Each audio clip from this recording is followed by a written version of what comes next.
The 39 Steps by John Buchan. Chapter 3.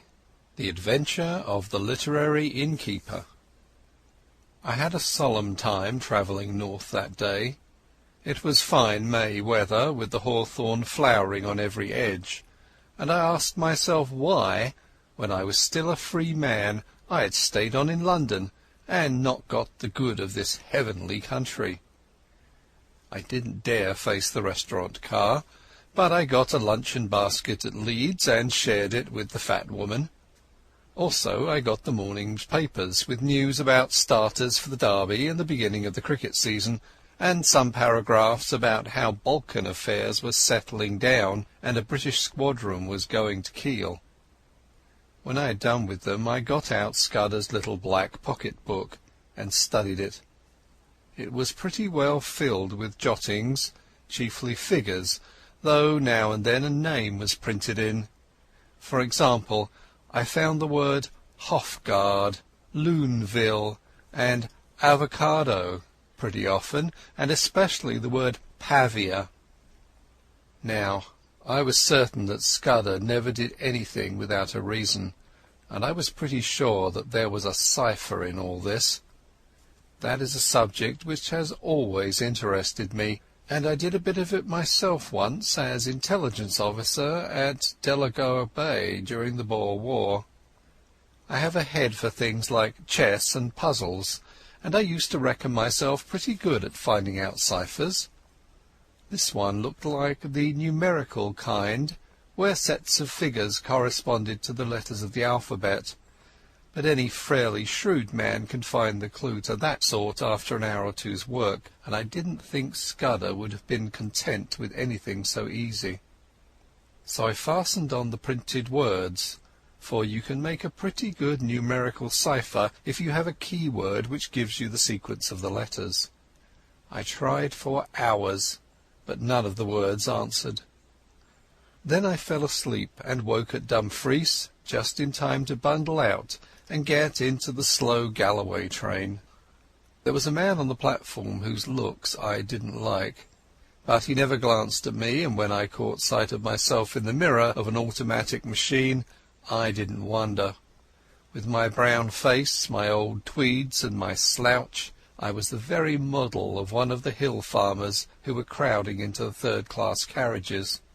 I travelled with half a dozen in an atmosphere of shag and clay pipes. They had come from the weekly market, and their mouths were full of prices. I heard accounts of how the lambing had gone up on the Cairn and the Douch and a half-dozen other mysterious waters. Above half the men had lunched heavily and were highly flavoured with whisky, but they took no notice of me. We rumbled slowly into a land of little wooded glens, and then to a great wide moorland place, gleaming with lochs and high blue hills showing northwards. About 5 o'clock the carriage had emptied, and I was left alone, as I'd hoped. I got out at the next station, a little place whose name I scarcely noted, set right in the heart of a bog. It reminded me of one of those forgotten little stations in the Karoo. An old station-master was digging in his garden, and with his spade over his shoulder sauntered to the train, took charge of a parcel, and went back to his potatoes. A child of 10 received my ticket, and I emerged on a white road that straggled over the brown moor. It was a gorgeous spring evening, with every hill showing as clear as a cut amethyst. The air had the queer rooty smell of bogs, but it was as fresh as mid-ocean, and it had the strangest effect on my spirits. I actually felt light-hearted. I might have been a boy out for a spring holiday tramp, instead of a man of 37 very much wanted by the police. I felt just as I used to feel when I was starting for a big trek on a frosty morning on the high veldt. If you believe me, I swung along that road whistling.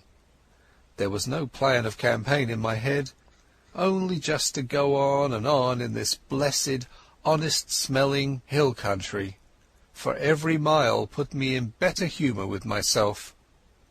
In a roadside planting I cut a walking stick of hazel, and presently struck off the highway by a bypath which followed the glen of a brawling stream.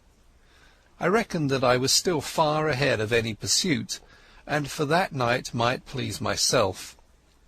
It was some hours since I had tasted food, and I was getting very hungry when I came to a herd cottage set in a nook beside a waterfall. A brown-faced woman was standing by the door, and greeted me with the kindly shyness of moorland places. When I asked for a night's lodging, she said I was welcome to the bed in the loft, and very soon she set before me a hearty meal of ham and eggs, scones, and thick sweet milk. At the darkening her man came in from the hills, a lean giant who in one step covered as much ground as 3 paces of ordinary mortals. They asked no questions, for they had the perfect breeding of all dwellers in the wilds, but I could see that they set me down as some kind of dealer, and I took some trouble to confirm their view. I spoke a lot about cattle, of which my host knew little, and I picked up from him a good deal about the local Galloway markets, which I tucked away in my memory for future use. At 10 I was nodding in my chair, and the bed in the loft received a weary man, who never opened his eyes till 5 o'clock set the little homesteader going once more. They refused any payment, and by 6 I had breakfasted and was striding southwards again. My notion was to return to the railway line a station or 2 further on than the place where I had alighted yesterday, and to double back. I reckon that was the safest way, for the police would naturally assume that I was always making further from London in the direction of some western port. I thought I had still a good bit of a start, for, as I reasoned, it would take some hours to fix the blame on me, and several more to identify the fellow who got on board the train at St. Pancras. It was the same jolly, clear spring weather, and I simply could not contrive to feel careworn. Indeed, I was in better spirits than I had been for months.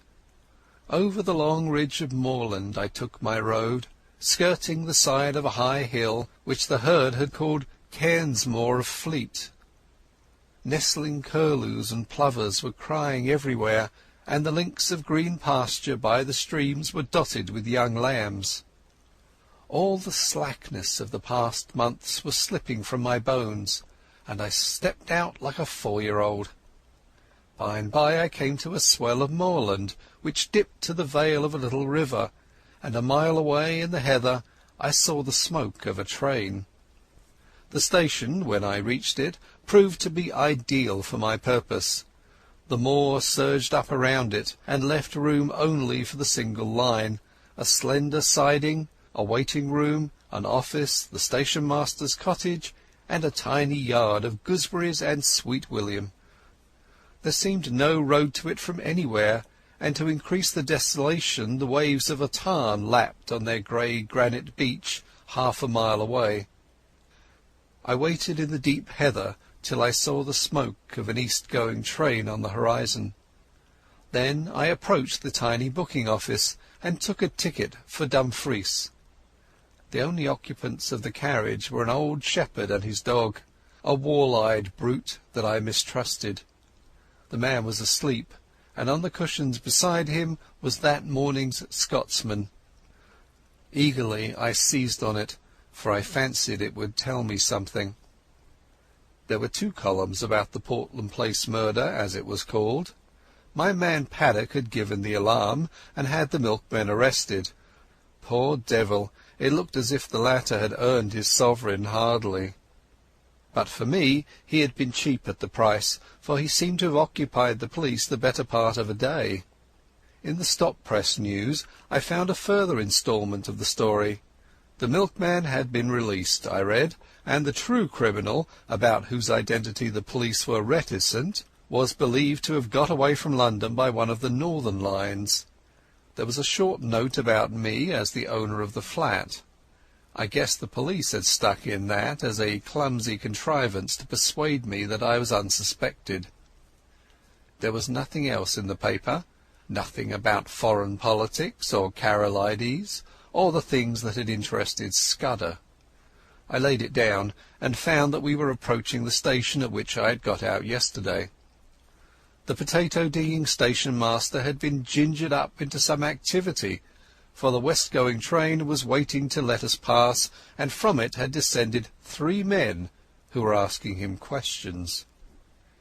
I supposed that they were the local police who had been stirred up by Scotland Yard and had traced me as far as this one-horse siding. Sitting well back in the shadow, I watched them carefully. One of them had a book and took down notes. The old potato-digger seemed to have turned peevish, but the child who had collected my ticket was talking volubly. All the party looked across the moor where the white road departed. I hoped they were going to take up my tracks there. As we moved away from that station, my companion woke up. He fixed me with a wondering glance, kicked his dog vigorously, and inquired where he was. Clearly he was very drunk. "That's what comes of being a teetotaler," he observed in bitter regret. I expressed my surprise that in him I should have met a blue-ribbon stalwart. "Ay, but I'm a strong teetotaler," he said pugnaciously. "I took the pledge last Martinmas, and I havena touched a drop o' whisky since, not even at Hogmanay, though I was sair tempted." He swung his heels up on the seat and burrowed a frowsy head into the cushions. "And that's what I get," he moaned. "A head hotter than hell fire, and 'twine looking different ways for the Sabbath." "What did it?" I asked. "A drink they ca' brandy. Being a teetotaler, I kept off the whisky, but I was nipping a day yestereen at this brandy, and I doot I'll no be well for a fortnicht." His voice died away into a stutter, and sleep once more laid its heavy hand on him.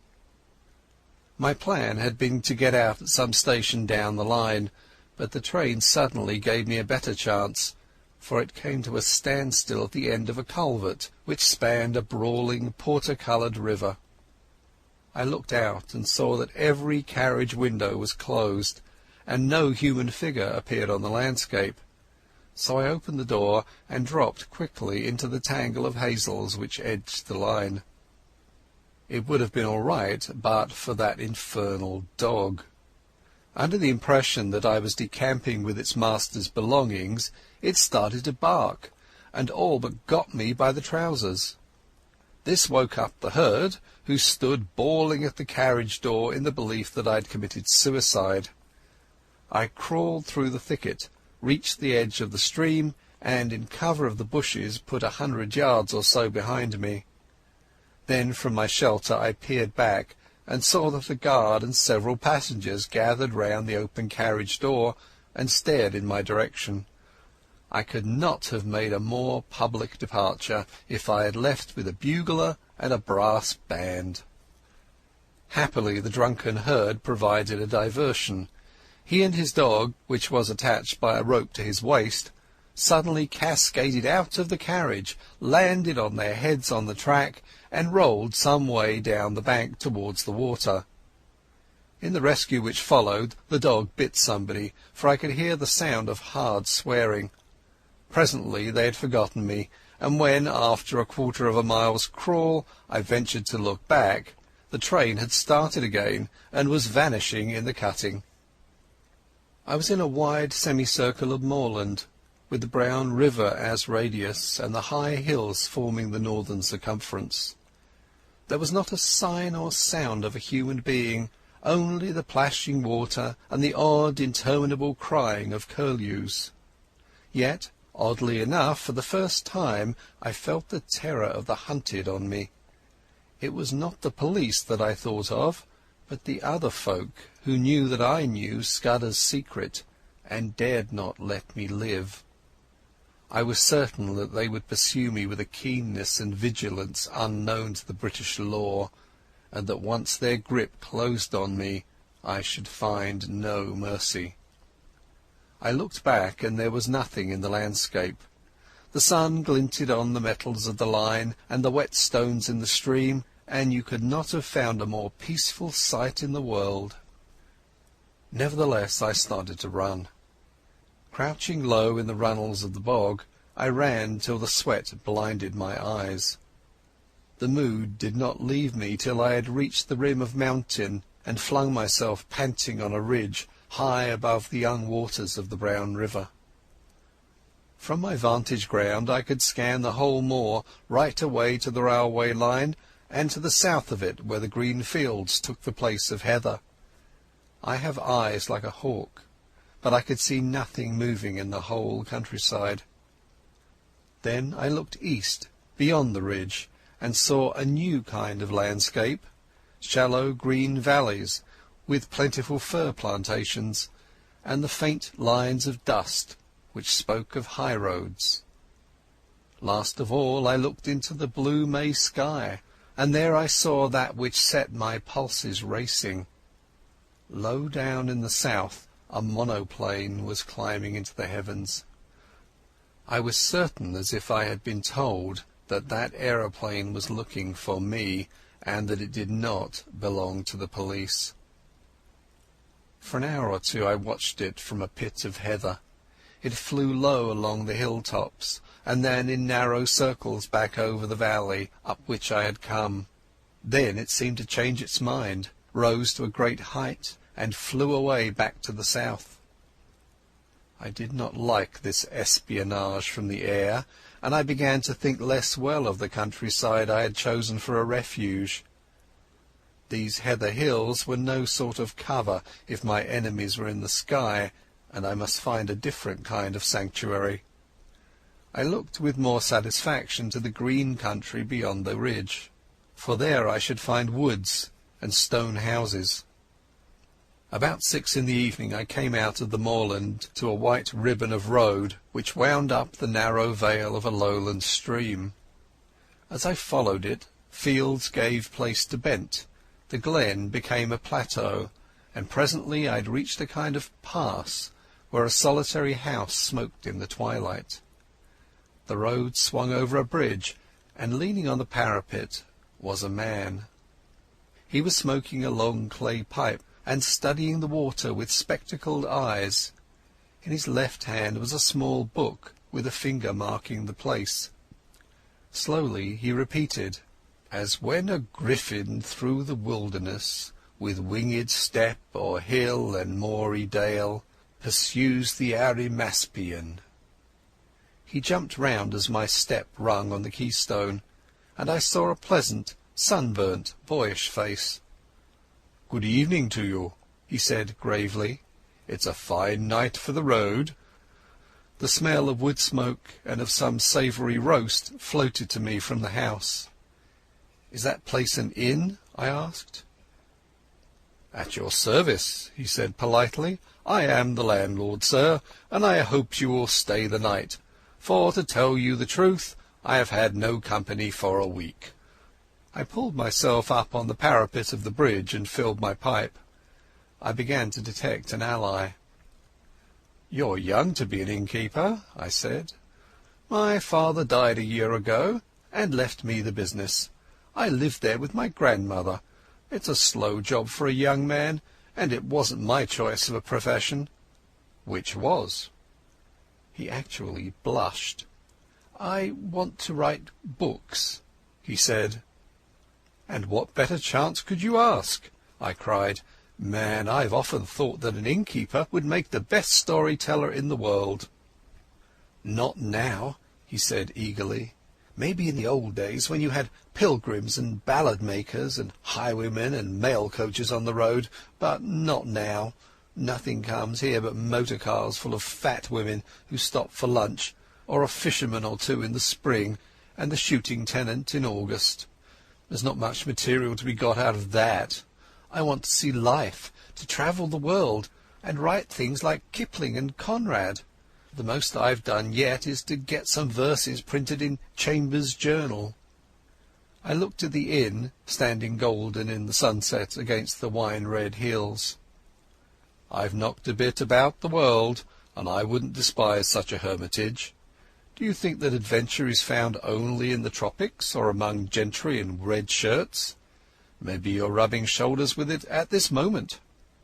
"That's what Kipling says," he said, his eyes lightening, and he quoted some verse about romance being up the 9:15.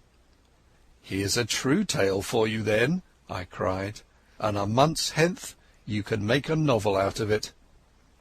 Sitting on the bridge in the soft May gloaming, I pitched him a lovely yarn. It was true in essentials too, though I altered the minor details. I made out that I was a mining magnate from Kimberley who had had a lot of trouble with IDB, illicit diamond buying, and had shown up a gang. They had pursued me across the ocean and had killed my best friend, and were now on my tracks. I told the story well, though I say it who shouldn't.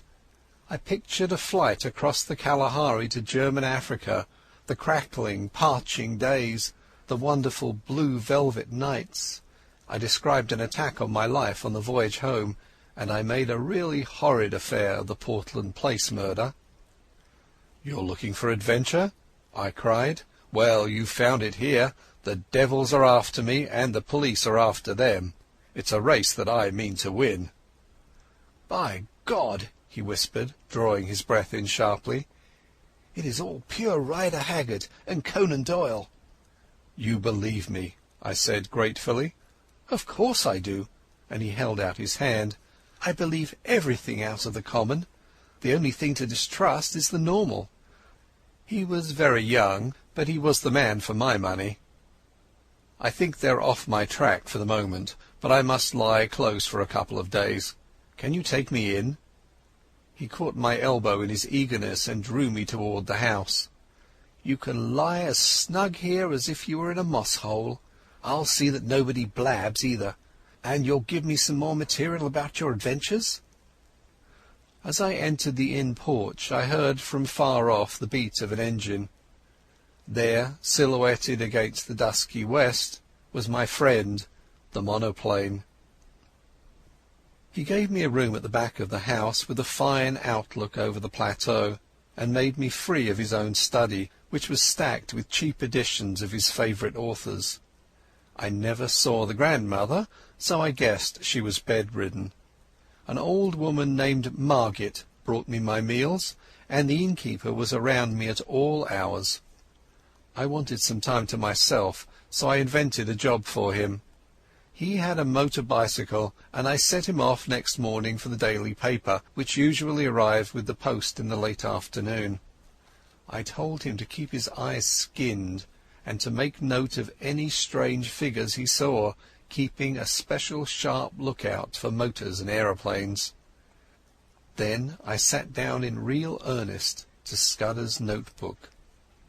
He came back at midday with the Scotsman.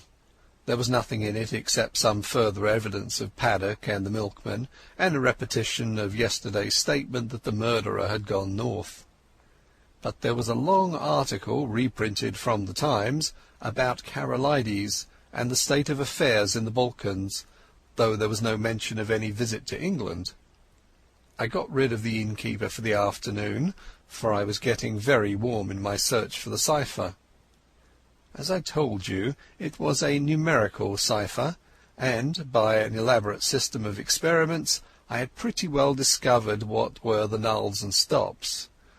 The trouble was the key word, and when I thought of the odd million words he might have used, I felt pretty hopeless.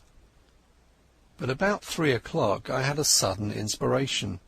The name Julia Czechenyi flashed across my memory. Scudder had said it was the key to the Karolides business, and it occurred to me to try it on his cipher. It worked. The 5 letters of Julia gave me the position of the vowels. A was J, the 10th letter of the alphabet, and so repeated by X in the cipher. E was U, XXI, and so on. Czechenyi gave me the numerals for the principal consonants. I scribbled that scheme on a bit of paper and sat down to read Scudder's pages. In half an hour I was reading with a whitish face and fingers that drummed on the table. I glanced out of the window and saw a big touring car coming up the glen towards the inn.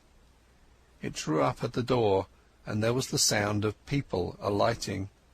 There seemed to be two of them, men in aquascutums and tweed caps. 10 minutes later the innkeeper slipped into the room, his eyes bright with excitement. "There's two chaps below looking for you," he whispered. "They're in the dining-room having whiskies and sodas. They asked about you, and said they'd hoped to meet you here. Oh, and they described you jolly well, down to your boots and shirt. I told them you had been here last night and had gone off on a motor-bicycle this morning, and one of the chaps swore like a navvy." I made him tell me what they looked like.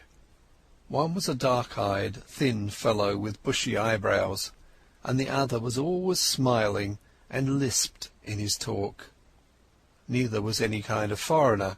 On this my young friend was positive. I took a bit of paper and wrote these words in German, as if they were part of a letter. Blackstone. Scudder had got on to this, but he could not act for a fortnight. I doubt if I can do any good now, especially as Karolides is uncertain about his plans, but if Mr. T advises, I will do the best I manufactured it rather neatly, so that it looked like a loose page of a private letter. "Take this down and say it was found in my bedroom, and ask them to return it to me if they overtake me." 3 minutes later I heard the car begin to move, and peeping from behind the curtain caught sight of the two figures. One was slim, the other was sleek. That was the most I could make of my reconnaissance. The innkeeper appeared in great excitement. "Your paper woke them up," he said gleefully. "That dark fellow went as white as death and cursed like blazes, and the fat one whistled and looked ugly. They paid for their drinks with half a sovereign and wouldn't wait for change." "Now I'll tell you what I want you to do," I said. "Get on your bicycle and go off to Newton Stewart to the chief constable. Describe the two men, and say you suspect them of having something to do with the London murder. You can invent reasons. The two will come back, no fear. Not tonight, for they'll follow me 40 miles along the road, but first thing tomorrow morning. Tell the police to be here bright and early." He set off like a docile child while I worked at Scudder's notes. When he came back we dined together, and in common decency I had to let him pump me. I gave him a lot of stuff about lion hunts and the Matabele War, thinking all the while what tame business these were compared with this I was now engaged in. When he went to bed I sat up and finished Scudder. I smoked in a chair till daylight, for I could not sleep. About 8 next morning I witnessed the arrival of 2 constables and a sergeant. They put their car in a coach-house under the innkeeper's instructions and entered the house. 20 minutes later I saw from my window a second car come across the plateau from the opposite direction. It did not come up to the inn, but stopped 200 yards off in the shelter of a patch of wood. I noticed that its occupants carefully reversed it before leaving it. A minute or two later I heard their steps on the gravel outside the window. My plan had been to lie hid in my bedroom and see what happened.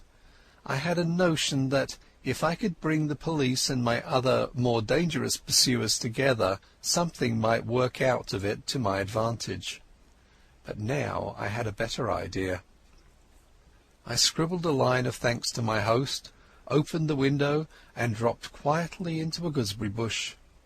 Unobserved, I crossed the dyke, crawled down to the side of a tributary burn, and won the high road on the far side of the patch of trees.